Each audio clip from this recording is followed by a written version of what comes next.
아반떼 16년식입니다. 2016년이면 아반떼 AD로 하죠. AD. 아반떼 AD 차량이고요. 스마트 등급입니다.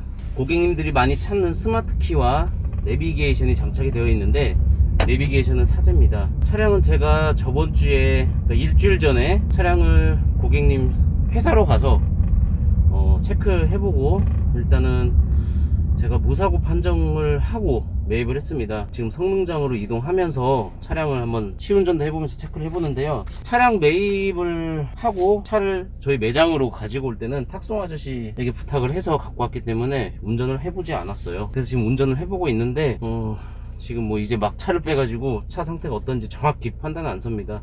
이 신호등을 다음에 이제 넘어가서 제가 한번 살짝 운전을 가속을 해볼 건데요. 그때 차량 체크는 가능할 것 같고, 뭐 엔진 소리나 외관 상태, 실내 상태를 봤을 때는 차에 크게 문제가 있을 것 같은 그런 생각은 들지 않습니다. 지금 여기 뭐 길이 좋지 않은데요. 하부 잡소리 같은 거는 나지 않고요. 잡소리는 나지 않아요. 잡소리 나지 않고. 지금 여기 좀 고정을 해야겠네요. 블랙박스가 약간 소리가 나는데 이거야 뭐 별거 아니니까. 성능 점검 받고요. 성능 점검 받고 매물 상품화 해가지고 제가 한번 소개 영상을 촬영할 건데, 아반떼 AD가 정말 이 아반떼 시리즈 자체가 정말 이 중고차에서는 뭐 그 경차 빼고는 정말 최고의 그 인기 차종인 것 같습니다. 이 상품화를 하고 제가 소개를 해드리는 영상이 올라갈지 그 전에 판매가 될지는 모르겠지만 그래도 한번 영상을 촬영을 계속 이어서 한번 해볼게요.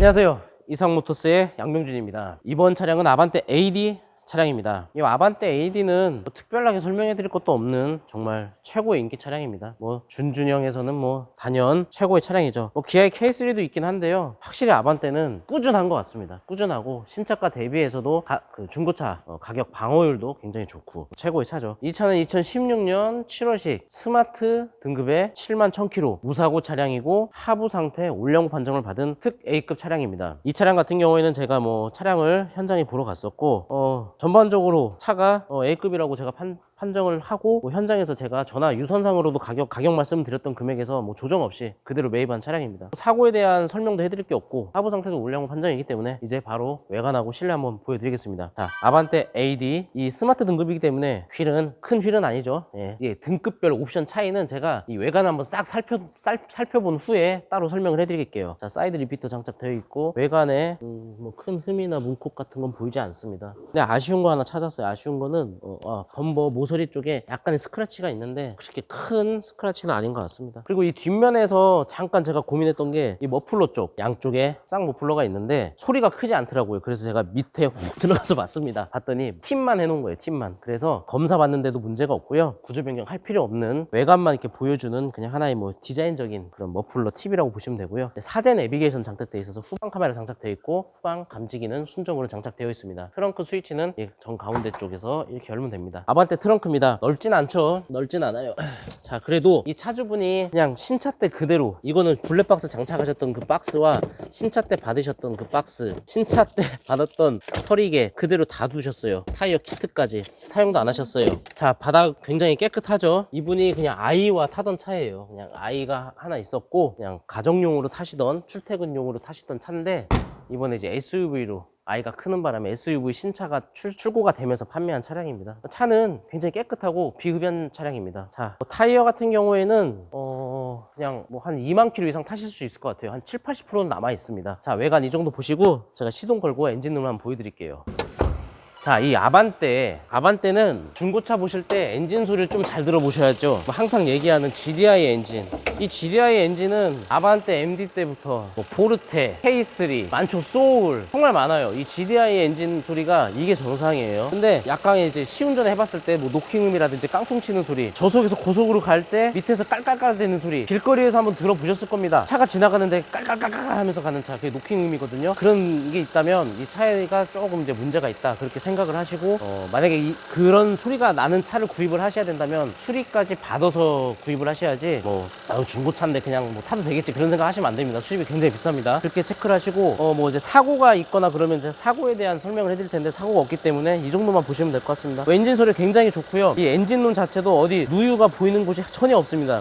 하부는 제가 성능 점검 영상에 나와 있고, 위 상단에서도 엔진룸을 봤을 때 누유되는 게 전혀 없어요. 엔진 소리 너무나 좋습니다. 이제 제가 실내 설명하기 전에 트림별, 옵션 차이에 대해서 설명 한번 해드릴게요. 자, 트림 옵션별 차이점에 대해서 설명해드린다면, 이 차가 가장 기본형이 스타일입니다. 그리고 그 다음이 스마트. 이 차가 스마트 등급인데요, 열선 시트와 열선 핸들, 그 옵션을 보시면 되고, 스마트키 같은 경우에는 옵션 추가 옵션이었는데 이 차는 스마트 키를 옵션으로 추가하셨습니다. 자, 스마트 키 버튼 있죠. 그리고 스마트 스페셜이 있어요. 그 위로. 거기서부터 16인치 휠이 들어갑니다. 이 차는 15인치 휠이 들어가 있죠. 스마트 스페셜의 또 장점이라 하면 이 라이트 부분. 스마트 스페셜은 HID가 장착이 되어 있습니다. 그 위로 모던 등급은 스마트 키가 기본이고요. 그 위로 모던 스페셜이 있습니다. 휠이 17인치로 변경이 돼요. 휠이 이쁘죠. 그리고 뒷좌석이 6대4 폴딩이 됩니다. 그리고 LED 리어 램프가 적용이 됩니다. 이 차는 일반 램프인데요, 모던 스페셜은 LED 리어 램프가 장착이 되고요. 이 프리미엄 같은 경우에 운전석 통풍 시트가 적용이 되고요. 뒷좌석에 열선 시트도 있고, 그리고 전방에 감지기도 있어요. 전방 감지기 얘는 없죠. 그리고 전동 시트가 들어갑니다. 가장 좋은 옵션은 그렇게 중형급에 들어가는 옵션들이 다 장착이 되어 있습니다. 자, 이제 실내를 보여드릴게요. 자,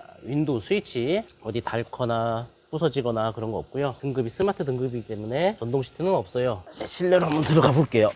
내비게이션 사제입니다. 사제 내비게이션이고요. 후방 카메라 작동되는지, 네, 작동 잘 되죠. 그리고 블랙박스 장착이 되어 있습니다. 아쉽게도 하이패스는 빠져 있고요. 주행거리 한번 살펴볼게요. 주행거리 7만 간 넘었죠. 993km. 핸들 리모컨 볼게요. 핸들 리모컨은 이제 오디오, 볼륨이나 모드, 그리고 여기는 크루즈 컨트롤, 그리고 스마트 키 추가로 장착을 해 놓으셨어요. 자, 이런 버튼류 같은 경우에는 실내 들어 한번 켜볼까요? 버튼류 같은 경우에는 굉장히 깨끗합니다. 실내 대시보드라든지 이 기어봉 쪽, 이 열선 시트, 열선 핸들, 이런 버튼들이 어디 닳거나 그런 게 없어요. 차를 막 쓰진 않으셨다는 거죠. 그리고 스마트 키 2개 되어 있습니다. 대시보드 같은데 문짝 트림이라든지 그런데 흠이라든지 스크래치 같은 거 전혀 보이지가 않아요. 굉장히 깨끗이 타시는 분이었던 것 같습니다. 자, 이제 앞좌석 이 정도 보시고 뒤로 한번 넘어가 볼게요. 자, 뒷좌석입니다. 뒷좌석. 자, 시트 부분, 도어 트림 부분 다 보시고, 스마트 등급이기 때문에 열선 시트는 없어요. 그냥 윈도우 스위치입니다. 가죽 시트 어디 해진 데 없고요. 뒤에 앉았을 때도 좁지도 않고, 예, 좋아요.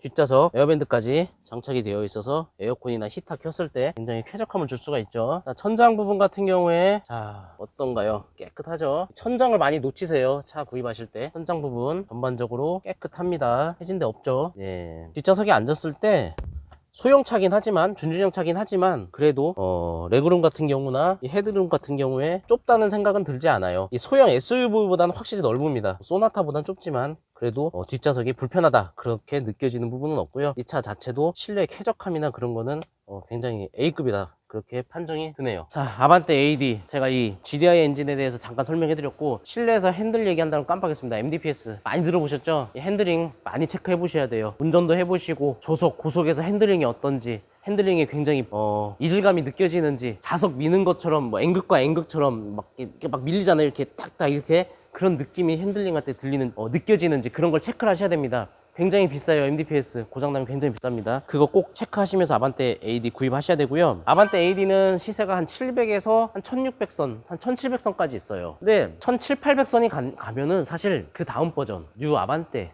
AD 그 차를 구입하셔야죠. 그러니까 이 아반떼 AD가 가장 많이 팔리는 시세는 한 1200에서 한 1400선 정도, 그 선이 가장 많이 판매가 되고 인기가 많은 차량이고요. 그 1500이 넘어간다면 사실 더 뉴 아반떼 AD 구입하시는 게 맞습니다. 그래서 시세는 그 정도 체크하시면 될 것 같고요. 이 아반떼 AD라든지 중고차에 대해서 궁금하신 점이 있다면 댓글, 카톡 전화 주시면 제가 친절히 상담을 해드리겠습니다. 이상 아반떼였고요. 또 좋은 차량으로 찾아뵙겠습니다. 감사합니다.